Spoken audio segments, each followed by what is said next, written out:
agents sont obligés de gérer en permanence l'urgence. Une assemblée générale aux airs de thérapie de groupe. 2 ans après la création de Pôle emploi, la fusion ANPE-ACEDIC ne semble toujours pas digérée par ses agents. En cause, l'insuffisance de temps de formation, mais surtout le manque d'effectifs.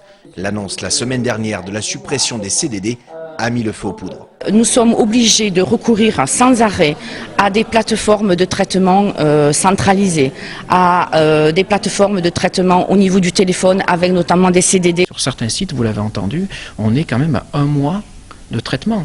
Allez expliquer à un demandeur d'emploi, vous, qu'on n'a pas le temps de traiter et qu'il aura son revenu de remplacement que le mois suivant.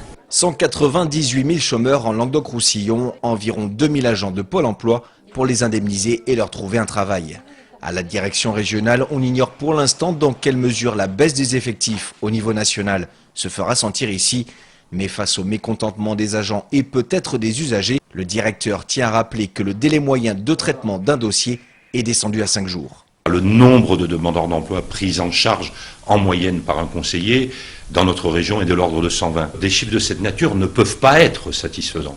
Les chiffres, pour moi, seront satisfaisants quand nous serons à la conjonction à la fois d'une amélioration de la situation économique, d'une diminution du nombre de demandeurs d'emploi inscrits, d'une augmentation des offres d'emploi collectées et globalement d'une satisfaction de mes collaborateurs. En d'autres termes, mieux vaut miser sur la baisse du chômage que sur la hausse des effectifs à Pôle emploi. Cet argument satisfera-t-il les agents? Aujourd'hui, 42% d'entre eux ont fait grève dans la région. Plus d'une agence sur 3 a été fermée.